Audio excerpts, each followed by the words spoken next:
संकट सताने लगा है। लग रहा है कि उनकी सत्ता संकट में, हो सकता है कि उन्हें पद से हटा दिया जाए। इसलिए हेडलाइंस बन रही हैं कि चच्चा धमकी दे दिए हैं, कहे हैं कि हम बांग्लादेश के अंदर पद से रिजाइन मार देंगे, अंतरिम सरकार से हट जाएंगे, तुम लोग हमको जीने नहीं दे रहे हो। कौन लोग नहीं जीने दे रहे हैं? तो हेडलाइंस कुछ इस तरह से हैं कि आप फ्रस्ट्रेटेड हैं और ये सोच रहे हैं कि पद से इस्तीफा दे ही दें क्या। हम बनाने चले थे मतलब बांग्लादेश के अंदर कुछ बेहतरीन, लेकिन ये लोग हैं कि काम नहीं करने दे रहे हैं। कौन लोग काम नहीं करने दे रहे हैं? सेना काम नहीं करने दे रही है। और कौन लोग काम नहीं करने दे रहे हैं? राजनीतिक दल काम नहीं करने दे रहे हैं। सर ये तो कुछ पहचाना हुआ सा चेहरा लग रहा है। हाँ बिल्कुल पहचानिए ना, यही तो वो आदमी है, यही वो बालक है जिसको कहा जाएगा जैन जी नेता है। मतलब उस जनरेशन में पैदा हुआ जिस समय इंडिया में 4G आया होगा। कुल मिलाकर के ये जो नेता है जो शेख हसीना के खिलाफ जनता को एकजुट करने में कामयाब हुआ था, छात्र नेता जिन्होंने शेख हसीना को सत्ता से उखाड़ फेंका, फिलहाल ये नेताजी जो हैं वो खिलाफ कर गए हैं। किसके?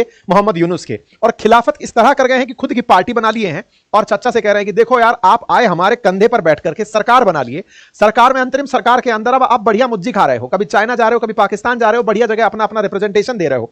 ऐसे नहीं चलेगा भाई। चुनाव कराओ, जिस चीज के लिए आपको लेकर आए थे वो तो करवाओ, रिफॉर्म के नाम पर कर क्या रहे हो? तो कुल मिलाकर के चच्चा के पीछे सब लोग पड़ गए हैं। जो पीछे खड़े थे अब वो सामने आकर खड़े हो गए हैं। वो लोग जो कभी चच्चा का प्रतिनिधि बनकर के जाया करते थे इधर उधर, अब वही लोग इनको काम नहीं करने दे रहे हैं। Political parties trying to prove interim government as failed one, ऐसा ये व्यक्ति बोलता है। कौन बोलता है? नाहिद। नाहिद कौन है? यही जो व्यक्ति मैं आपको अभी बताया, जो स्टूडेंट प्रोटेस्ट का चेहरा हुआ करता था, जिनके चलते इन्होंने यानी कि मोहम्मद यूनुस ने सत्ता पाई थी। अब वही चाह रहे हैं कि ये सत्ता से हट जाएं और चुनावों को स्थान दें।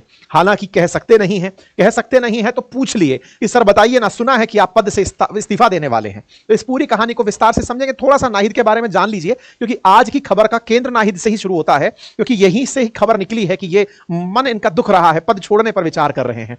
नाहिद की कहानी क्या है? तो नाहिद जब सत्ता में सबसे पहले इनके साथ आए थे, इनके साथ साथ कुछ अच्छे पदों पर बैठे, दुनिया में घूमे, बाइडेन से शाबाशी लिए, उसके बाद से नाहिद निकल लिए और निकल करके अपना एक राजनीतिक दल बना लिया। उन्हें समझ में आ गया कि भविष्य में अगर अंतरिम सरकार का हिस्सा रह गए तो हो सकता है भविष्य की जो और पार्टियां हैं वो इन्हें काउंट ही ना करें, एक स्टूडेंट लीडर की तरह से रख दें। इसलिए ये अंतरिम सरकार से बाहर निकले और अपनी एक राजनीतिक पार्टी बना लिए 1 मार्च के दिन, और नई पार्टी लॉन्च करके अपना मिशन क्लियर कर दिए कि अब हम भी चुनाव में पार्टिसिपेट करेंगे। तो बांग्लादेश की राजनीति में इस समय 4 बड़े चेहरे हैं। शेख हसीना आवामी लीग से हैं, फिलहाल भारत में है। खालिदा जिया, जो कि जब शेख हसीना पीएम हुआ करती थी तब इलाज कराने के बहाने लंदन छुपकर बैठी थी, लेकिन अब ये लौट चुकी हैं। इसी तरह से मोहम्मद यूनुस, जो इस समय अंतरिम सरकार में है, किसी को नहीं पता कि ये कैसे सरकार में है, तो आशीर्वाद स्वरूप अमेरिका का ही हाथ माना गया कि भाई उनने इनके ऊपर आशीर्वाद रखा हुआ था कि हाँ भाई चलते रहो, तो ये इस्माइल के साथ चलते रहे। ये नाहिद इस्लाम है, जो ये समझ गए थे कि बहुत दिन तक इनके साथ रहे तो इतिहास बन जाएंगे। ऐसे में इन्होंने अपनी पार्टी बनाई और अब जातीय नागरिक पार्टी के नाम से अपनी पार्टी चलाते हैं। इनका कहना है कि हम ना तो प्रो पाकिस्तान होना चाहते, ना प्रो इंडिया होना चाहते। बांग्लादेश की राजनीति में शेख हसीना प्रो इंडिया मानी जाती हैं, खालिदा जिया प्रो पाकिस्तान मानी जाती हैं, और ये कह रहे हैं कि हम कहीं के नहीं हैं, हम बांग्लादेश फर्स्ट हैं। तो भाई साहब आप कौन हैं? अमेरिका फर्स्ट हैं। तो ये नया ग्रुप लेकर के अमेरिका फर्स्ट का चले आए थे। तो इनका जो अमेरिका बाइडेन वाला प्रेम था, इसके चलते बांग्लादेश के अंदर सत्ता परिवर्तन हुआ, वो आपने और हमने सबने अच्छे से देखा। लेकिन अब क्या हो रहा है? अब ये हो रहा है कि यूनुस सोच रहे हैं कि वो पद से रिजाइन कर दें। क्यों रिजाइन कर दें? बोले सब लोग हमारी सहमति में हैं ही नहीं। कौन सब लोग? ये सारे लोग जो हैं ये इनके समर्थन में नहीं हैं। और समर्थन में नहीं है इस बात के बारे में कौन बताया? खुद नाहिद इस्लाम बता दिया। नाहिद इस्लाम ने हाल ही में बीबीसी बांग्ला को अपने इंटरव्यू में बताया कि मैं जाकर सर से मिला था। कौन से सर से मिला था? मोहम्मद यूनुस से मिले थे और सर से पूछा था कि सर क्या सोच रहे हैं। उन्होंने कहा कि मैं जो करना चाहता हूं वैसा लोग मुझे करने नहीं दे रहे हैं, तो मुझे लगता है कि पद छोड़ देना चाहिए। तो उनमें वो कौन लोग हैं जो सर को कुछ करने नहीं दे रहे हैं? तो उसमें नाम आर्मी चीफ का आता है। आर्मी चीफ कौन है? तो वकार उज्जमान है। वकार उज्जमान कौन है? वकार उज्जमान वो हैं जो शेख हसीना के टाइम पर सेना प्रमुख बने थे। सेना प्रमुख वकार उज्जमान शेख हसीना के रिलेटिव भी कहे जाते हैं, जीजाजी कहलाते हैं। असल में शेख हसीना की चाचा की जो बेटी हैं उनके ये हस्बैंड हैं। तो शेख हसीना से इनका पारिवारिक रिश्ता भी है। शेख हसीना के टाइम पर ही इन्हें सेना अध्यक्ष बनाया गया था। तो चीफ जो वकार उज्जमान है, ये फिर भी शेख हसीना के जाने के बाद देश में बने रहे और मोहम्मद यूनुस को प्रॉपर तरीके से सपोर्ट करते रहे। एक पल के लिए तो वकार के बारे में यह भी कहा जाने लगा कि जिन्होंने इन्हें सत्ता में बिठाया उनकी ही ये लोग ये खिलाफत कर दी। लेकिन वकार ने अपनी इमेज नेशन फर्स्ट की रखी। बांग्लादेश में यह रहा कि अगर देश में मोहम्मद यूनुस को लगता है कि देश के साथ कुछ भला हो सकता है तो सेना मोहम्मद यूनुस के साथ है। अगर सेना के सहयोग से बांग्लादेश में कुछ अच्छा होता है तो हम शेख हसीना के समर्थन में कुछ करेंगे नहीं, हम सरकार चलने देंगे, अंतरिम सरकार भी चलने देंगे। लेकिन चच्चा को लगने लगा कि शेख हसीना के केस में जब ये कुछ नहीं बोले थे तो मेरे केस में भी क्या बोलेंगे। तो वकार उस जमान को चच्चा ने बाईपास करना शुरू कर दिया। मोहम्मद यूनुस जो है वो इन्हें बाईपास करके कुछ बड़े फैसले लेने लगे। इस बात पर ये बिखर गए और उन्होंने धमकी दे दी। धमकी क्या दे दी? उन्होंने हाल ही में मोहम्मद यूनुस के एक फैसले को गाली गलौच दे दी और यह तक कह दिया कि अगर आप नहीं कर पा रहे हैं, यदि आप नहीं समझ पा रहे हैं तो समझ लीजिए, आर्मी के काम में टांग मत लगाइए। मोहम्मद यूनुस को जैसे ही सेना ने धमकाया, क्योंकि सत्ताएं बिना पावर के नहीं चलती हैं और इनकी इस समय सबसे बड़ी ताकत सेना बनी हुई है, और सेना ही अगर खिलाफत में खड़ी हो जाए और सेना यह धमका दे कि आप अपना काम करिए, सेना के काम में टांग मत लगाइए, अगर आपने यह सब किया तो हम, इन्होंने मतलब इनके डिसीजन को बहुत भला बुरा कह दिया, पब्लिकली कह दिया। तो ऐसे में इनकी चिंता बढ़ गई। तो नाहिद इस्लाम जाकर चचा से मिले, पूछे डर लग रहा है क्या? बोले हाँ बहुत तेज लग रहा है, लोग मान नहीं रहे हैं हमारी बात। तो कौन नहीं मान रही है? सेना नहीं मान रही है इस बात को। तो अब समझना होगा कि इनके साथ में हो क्या रहा है, इन्होंने कौन सा ऐसा फैसला ले लिया, इनकी राजनीतिक महत्वाकांक्षाएं कहां जा रही थी, किस तरह से अब बांग्लादेश में फिर से चुनाव देखे जा सकते हैं। तो देखिए इनके बारे में थोड़ा लिटिल बिट ब्रीफिंग कर देते हैं। बात अगस्त 2024 की है। अगस्त 2024 में जब शेख हसीना भारत पहुंची थी, उससे पहले क्या क्या हो रहा था? तो आंसर यह है कि पाकिस्तान के प्रभाव से कहिए या अमेरिका के प्रभाव से कहिए, शेख हसीना के खिलाफ खालिदा जिया की पार्टी के द्वारा और अमेरिकी पैसे से स्टूडेंट प्रोटेस्ट के माध्यम से शेख हसीना की सरकार को चैलेंज किया जा रहा था।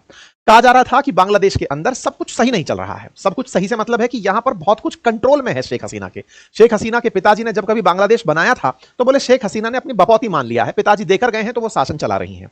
ऐसे में एक स्टूडेंट अनरेस्ट क्रिएट होता है, ये चेहरा बनते हैं, असल में चेहरा नहीं बनते हैं, उन स्टूडेंट्स के सामने इनको खड़ा कर दिया जाता है कि तुम इन्हें लेकर जाओ ताकि तुम एक विकल्प दे सको। ये विकल्प लेकर आए क्योंकि कहीं से कोई नोबेल पुरस्कार पा गए थे। तो ये नोबेल पुरस्कार के चलते बांग्लादेश की सरकार का चेहरा बने, अमेरिका समर्थित, और इन्होंने अपनी तरफ से बांग्लादेश के अंदर नए रिफॉर्म्स लाने की बात कही कि हम बांग्लादेश को बहुत आगे तक लेकर जाएंगे। ऐसे में इन्होंने काम करना शुरू किया।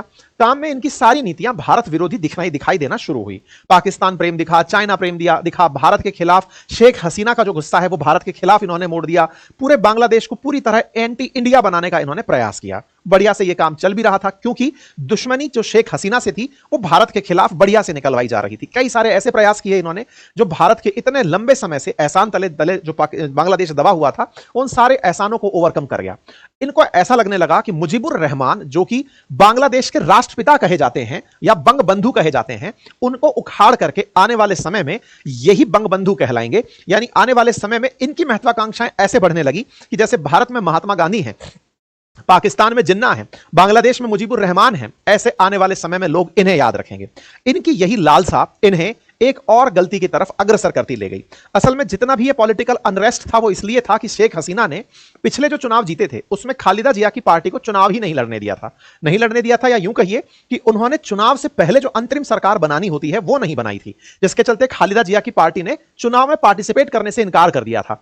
इसके चलते शेख हसीना चुनाव पूरी तरह जीत कर आ गई थी। भारत ने उनके चुनाव का जमान ने इनको धमकाया नहीं है, इनसे यह जरूर कहा दिसंबर तक कराओ। अगर ये दिसंबर तक नहीं कराते हैं तो फिर आगे संभव है कि सेना अपने हाथ में सैन्य तख्ता पलट करके सत्ता सरकार की हाथ में ले ले और खुद इलेक्शन करवाए। ठीक है, तो एक तो ये बड़ा कारण निकला इलेक्शन का। ये महाशय कहते हैं कि इलेक्शन मेरी प्रायोरिटी नहीं है और मैं ऐसे में आपको यहां पर रिफॉर्म देने आया हूं, मेरे से रिफॉर्म करवा लो। मेरी 3 प्रायोरिटीज हैं जिसमें रिफॉर्म, जस्टिस और इलेक्शंस हैं। इलेक्शन थोड़ा लेट आएंगे, मैं आपके देश में परिवर्तन लेने आया हूं। इन्होंने और क्या कर रखा है? असल में मोहम्मद यूनुस ने अपने साथ कई सारे एडवाइजर्स भर लिए जो नॉन इलेक्टेड मेंबर्स हैं, चुनाव जिन्होंने लड़ा नहीं, अब वो शासन में बैठे हैं और शासन में बैठकर मंत्रियों की तरह ही निर्णय लेते हैं। अपने फैसले इस तरह जो कि बांग्लादेश के भविष्य को निर्धारित करेंगे, इस तरह के फैसले लेते हैं। जबकि अंतरिम सरकार का काम होता है प्रॉपर तरीके से इलेक्शन कराना। तो लोगों में धीरे धीरे ये जो ना चुने हुए लोग हैं, इनका सत्ता में जो दखल है, इससे इरिटेशन बढ़ने लगा। इस इरिटेशन को बांग्लादेश में खालिदा जिया जो शेख हसीना की मुख्य अपोनेंट थी, उन्होंने अपनी तरफ से हाल ही में उठा दिया। क्या हुआ? ये 23 तारीख का आप ट्वीट देख रहे हैं, इसमें क्या है?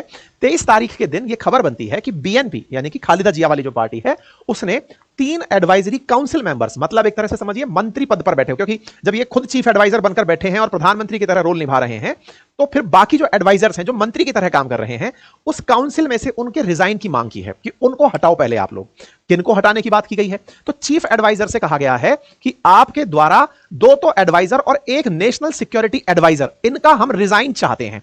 नेशनल सिक्योरिटी एडवाइजर जो हाल ही में इन्होंने नियुक्त किया है, उसका ही इस्तीफा इन्होंने मांग लिया है। क्यों मांग लिया है? क्योंकि नेशनल सिक्योरिटी एडवाइजर ने मोहम्मद यूनुस को कुछ ऐसी एडवाइस दे दी जो पूरी तरह से बांग्लादेश में भारत की मंशा को पूरा करने जैसी थी। अभी हम उस तरफ भी चलेंगे। तो फिलहाल के लिए इनसे डिमांड कर ली गई है कि मंत्रियों को हटा दो अपने यहां से। तो बीएनपी इनके खिलाफ हो गई है। अब इसको एक तरह से सारगर्भित किया जाए तो यह कहा जा सकता है कि मोहम्मद यूनुस के खिलाफ जिनका समर्थन था वो लोग खड़े होने लगे कि आप अपने में से लोग हटाइए साहब। अच्छा, जिया ने यूनुस के ऊपर प्रेशर कहा और कहा कि जितना जल्दी हो सके अब चुनाव करवाइए। बहुत दिन हो गया, सत्ता का सुख आपने ले लिया, राजनेता हम हैं, पूर्व प्रधानमंत्री रही हैं, तो ऐसे में भैया राजनीति में आने दो हमें, आप अपना बोरिया बिस्तर समेटो और चलो, हो गया रिफॉर्म आपका।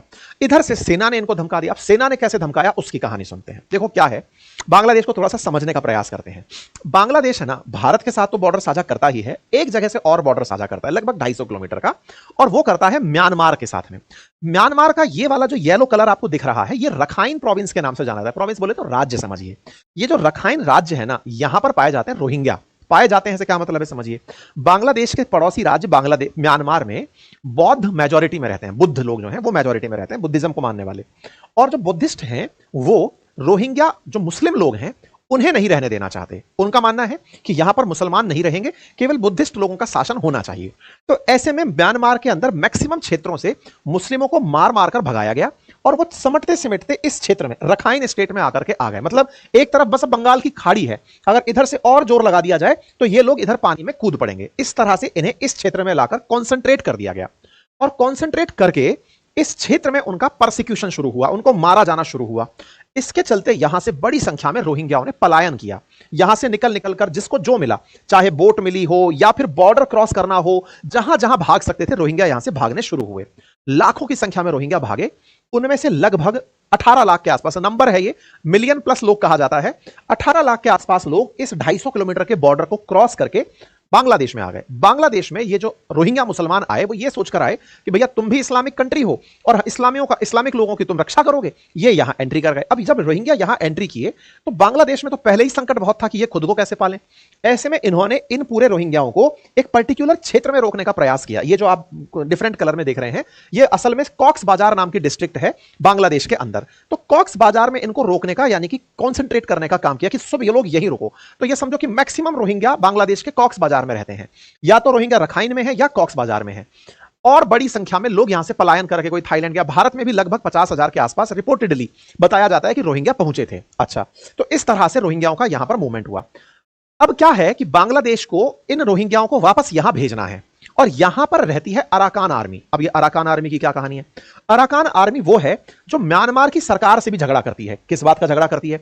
कि भाई तुम लोगों ने इन रखाइन में रह रहे जो रोहिंग्या हैं इनके खिलाफ एक्शन नहीं लिया है। तो ये जो अराकान क्षेत्र है, अराकान आर्मी बुद्धिस्ट लोगों की एक रिबेलियन सेना है, जो कि एक तरह से कहिए कि क्रांतिकारी लोग हैं इस क्षेत्र के। भारत द्वारा समर्थित माना जाता है उनको, ऐसे आरोप लगते हैं भारत के ऊपर। अराकान आर्मी को ही भारत ने चार्ज किया है यह कहकर कि बांग्लादेश को 2 टुकड़ों में तोड़ दो। मैंने आप लोगों से पहले भी एक बार कहा था कि बांग्लादेश को यहां से तोड़ा जा सकता है, और इस तोड़ने की जो मंशा को हमने पहले भी आपके सामने रखा था। ये भारत के ऊपर जब सोचता है कि भारत का चिकन नेक यानी सिलीगुड़ी कॉरिडोर को नुकसान पहुंचाया जाए, तो अराकान आर्मी को काम दे दिया जाए कि वो बांग्लादेश को 2 भागों में तोड़ दे। हमने ये पहले भी जिक्र किया था एक बार जब बांग्लादेश बहुत चूचू कर रहा था। ऐसे में अब क्या है कि यहां से अराकान सेना रोहिंग्याओं के लिए यहां पर भी संकट बनी हुई है। अब क्या होता है, पिछले महीने यूनाइटेड नेशंस की तरफ से ये जो विस्थापित रोहिंग्या हैं, अच्छा अब होता क्या ना कि यूएन के अंदर एक डिपार्टमेंट है जो ह्यूमैनिटेरियन असिस्टेंस के लिए काम करता है कि चलो भाई मानव अधिकार के लिए काम करेंगे, जहां विस्थापित लोग हैं उनके उत्थान के लिए काम करेंगे, बड़ा सारा फंड उठाएंगे और उस फंड का फिर अलग तरह से मोबिलाइजेशन करेंगे, अनरेस्ट में उसका यूज कैसे करना है, चेहरा दिखाएंगे कि हम सहायता करने आए हैं, लेकिन इतिहास गवाह है कि वो लोग क्या करते हैं। फिर भी यूएन के ऊपर सवाल नहीं उठाते हैं, सीधा ये मानते हैं कि भला चाहते हैं। वो यहां पर भला करने के हिसाब से पहुंचे। यूएन यूएस के फंड से बहुत ज्यादा ऑपरेट होता है, खुद मुख्यालय अमेरिका में बना हुआ है। ऐसे में यूएस की जो मंशा है वो यूएन की मंशा है, और यूएस की जो मंशा है वो बैठा हुआ व्यक्ति यहां पर है। मतलब इस जगह पर सरकार को मिली है, सरकार की तरफ से यानी यूनुस ने अपनी तरफ से खूब सारे ट्वीट्स डालकर पूरा स्पष्टीकरण डाला कि देखिए ह्यूमैनिटेरियन कॉरिडोर की बातें क्यों हो रही थी, क्या कंफ्लिक्ट है, हम क्या सहायता कर सकते हैं। ये इन्होंने अपने तरफ से पूरा अपडेट डाला, जो अपडेट मैंने आप लोगों को दे दिया है। ये सारी बातें इन्होंने खूब तरीके से रखी कि हम करना क्या चाहते थे, लेकिन अब हम नहीं करेंगे। क्यों नहीं करेंगे? क्योंकि रोहिंग्या पीपल्स की मदद यूएन करना चाहता था। हम चाहते थे कि हमारे इसी रास्ते से रोहिंग्याओं को वहीं वापस भेज दें, जो कि यहां पर आए हुए हैं लगभग 10 लाख से अधिक संख्या में, उन्हें हम वापस भेजना चाहते हैं। लेकिन अब अगर तुम लोग चाहते हो कि यह ऐसा ना हो तो हम इसमें इंटरफेरेंस नहीं करेंगे। तो रोहिंग्याओं का केस बांग्लादेश के अंदर एक बड़ा केस है, और यह यूनाइटेड नेशंस की टीम है जो अप्रैल में यहां आई थी और उस टीम के द्वारा यहां पर जो जानकारियां इकट्ठी की गई थी जिसके चलते ये बाबा बोले कि हां अपन कर देंगे, तो ये अपने फैसले से पलट चुके हैं। आज की स्थिति क्या है? आज की स्थिति ये है, सेना इनके पूरी तरह से खिलाफ इसलिए हुई कि आपने देश के सिक्योरिटी विषय पर ह्यूमैनिटेरियन कॉरिडोर की घोषणा स्वतः ही कैसे कर दी? आपने हमको लूप में क्यों नहीं लिया? सेना इस बात से नाराज कि तुम हमें भी बाईपास कर गए। नंबर दूसरा, अपोजिशन पार्टी इसलिए नाराज कि तुम हमारी मदद से सत्ता में आए, अंतरिम सरकार बनाए, अब तुम चुनाव का नाम नहीं ले रहे हो, अब तुम जा रहे हो अप्रैल मई के अंदर कि अब तब कराएंगे, तो भाई फिर हम तब तक हमारा क्या होगा नहीं पता। तीसरा, जिन छात्रों के साथ ये सत्ता में आए थे अब वो अपनी राजनीतिक दल बना चुके हैं और छात्र आंदोलन से पनपी हुई जो पार्टी होती हैं उन्हें एक्टिविज्म ही, जिनको एक्टिविज्म ने जन्म दिया है वो एक्टिविज्म से ही सत्ता तक बने रहते हैं।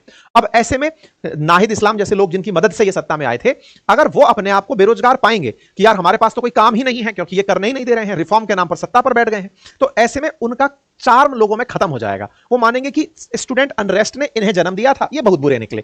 तो वो लोग भी अब कहीं ना कहीं वापस से बांग्लादेश के अंदर एक मोमेंटम चाहते हैं।